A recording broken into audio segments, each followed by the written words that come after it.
പ്രസ്താവന കണ്ടില്ലേ, ഉഷാറായിട്ടുണ്ട്. ഇന്ത്യയിൽ മുസ്ലിമീങ്ങൾക്ക് യാതൊരു പ്രശ്നവുമില്ല. അതെ റഫീഖ് മൗലവി പ്രസ്താവന കണ്ടു, ഉഷാറായിക്കണല്ലേ? അല്ല, ഇതൊക്കെ പറയാൻ വഹാബിയാൾക്ക് എന്ത് അവകാശമാണ് ഉള്ളത്? വഹാബിയാൾ ഇവിടെ പലതും പ്രസ്താവിച്ചിട്ടുണ്ട്. അത് ഞാൻ കേട്ടിട്ടുണ്ടോ മൗലവി? എന്നാൽ ഞാനത് കേൾപ്പിച്ചുതരാം. എന്നാൽ ഒരു കാര്യം മനസ്സിലാക്കിക്കോ, കാന്തപുരം ഉസ്താദിന് അറിയാം ഇന്ത്യയിലെ മുസ്ലിമീങ്ങൾ നേരിടുന്ന ഓരോ പ്രശ്നങ്ങളും അറിയുന്ന ആളാ കാന്തപുരം ഉസ്താദ്. അതുകൊണ്ടാ ചങ്ങായി നരേന്ദ്രമോദിന്റെ മൂക്കിന്റെ ചോട്ടിക്കന്നാണ് ചെന്നത്. രാജ്യത്ത് മുസ്ലിമീങ്ങൾ അനുഭവിക്കുന്ന ഓരോ പ്രശ്നങ്ങളും അത് പ്രമേയമാക്കിക്കൊണ്ട് നരേന്ദ്രമോദിന്റെ മേശപ്പുറത്ത് കൊണ്ടുപോയി വെച്ചത് കാന്തപുരം ഉസ്താദ. അതിലുണ്ട് രാജ്യത്ത് മുസ്ലിമീങ്ങൾ നേരിടുന്ന പല ജാതി പ്രശ്നങ്ങളും അതിൽ എഴുതിക്കൊണ്ട് തന്നെയാണ് കാന്തപുരം ഉസ്താദ് അങ്ങോട്ട് പോയിട്ടുള്ളത്.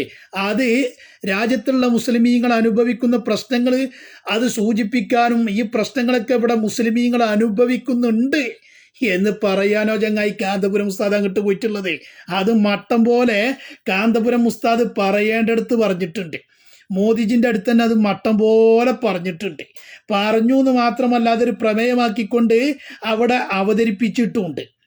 ഇതൊക്കെ ചെയ്ത് കാന്തപുരം ഉസ്താദ് തിരിച്ചു പോരുമ്പോൾ വഴിവെക്കിൽ വെച്ചാണ്ട് ആരെങ്കിലും കുത്തിത്തിരിപ്പിനും വേണ്ടി വല്ലതും ചോദിക്കുമ്പോൾ അത് ആ മട്ടത്തിൽ കൈകാര്യം ചെയ്തിട്ടുണ്ട്.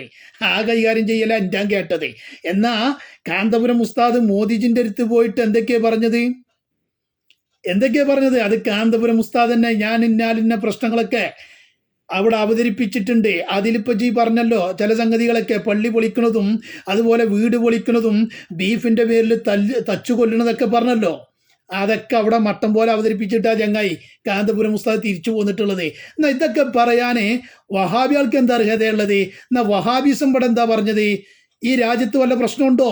വഹാബികൾ തന്നെ പറയട്ടെ, ഈ രാജ്യത്ത് മതസ്വാതന്ത്ര്യത്തിന് വല്ല പ്രശ്നമുണ്ടോ? പള്ളിക്ക് പ്രശ്നമുണ്ടോ? മദ്രസിന് പ്രശ്നമുണ്ടോ?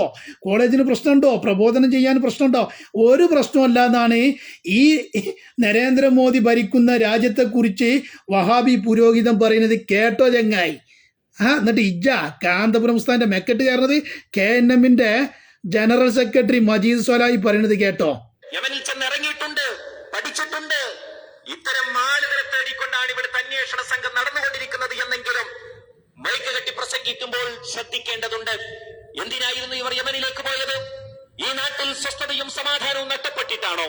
പ്രബോധന സ്വാതന്ത്ര്യമില്ലാഞ്ഞിട്ടാണോ? പള്ളികളും കേന്ദ്രങ്ങളും ഇസ്ലാമിക് സെന്ററുകളും ഇല്ലാഞ്ഞിട്ടാണോ? ഈ രാജ്യം നമുക്ക് നൽകുന്ന സ്വാതന്ത്ര്യം എത്ര വലുതാണ്, എത്ര മഹത്തരമാണ്. ഈ രാജ്യം എല്ലാ അർത്ഥത്തിലും നമുക്ക് സുരക്ഷിതത്വം നൽകുന്നുണ്ട്. മറ്റേതൊരു രാജ്യത്തും ലഭിക്കാത്ത സ്വാതന്ത്ര്യം, പ്രബോധന സ്വാതന്ത്ര്യം നമുക്ക് ലഭിക്കുന്നു. നമ്മളുടെ പള്ളികളിൽ നിന്ന് ബാങ്കുലികൾ മുഴങ്ങുന്നു. നമുക്ക് 5 നേരം ജമാഅത്തായി നമസ്കരിക്കുവാൻ കഴിയുന്നു. ഈദ്ഗാഹുകളും പൊതുപ്രഭാഷണവും സംഘടിപ്പിക്കാൻ കഴിയുന്നു. മതത്തിന്റെ പേരിൽ ഒത്തുകൂടാനും പ്രചാരണം നടത്താനും കഴിയുന്നു. ഇങ്ങനെയെല്ലാം സൗകര്യമുണ്ടായിട്ടും ഇതെല്ലാം ഉപേക്ഷിച്ചുകൊണ്ട് ഭീരുക്കളായി യമനിലെ ഏതെങ്കിലും മടകളിൽ പോയിക്കൊണ്ട് ആടുമേക്കണമെന്ന് പറയുന്നവനേക്കാൾ വിവരം കെട്ടവൻ ആരാണ്? അത്തരം ആടുമേക്കാൻ പോയ ആളുകളെ ആടുമേക്കാൻ പോയത് അത് വഹാബിസത്തിൽ നിന്ന് പോയതാണ്. പലായനം ചെയ്തത് എല്ലാവർക്കും അറിയണം. അതിലേക്ക് ഞാൻ കടക്കണില്ല. എന്നാൽ ഈ രാജ്യത്ത് ഇതിനൊക്കെ സ്വാതന്ത്ര്യമുണ്ട്. മറ്റേത് രാജ്യത്തും ഈ സ്വാതന്ത്ര്യം ഇല്ല.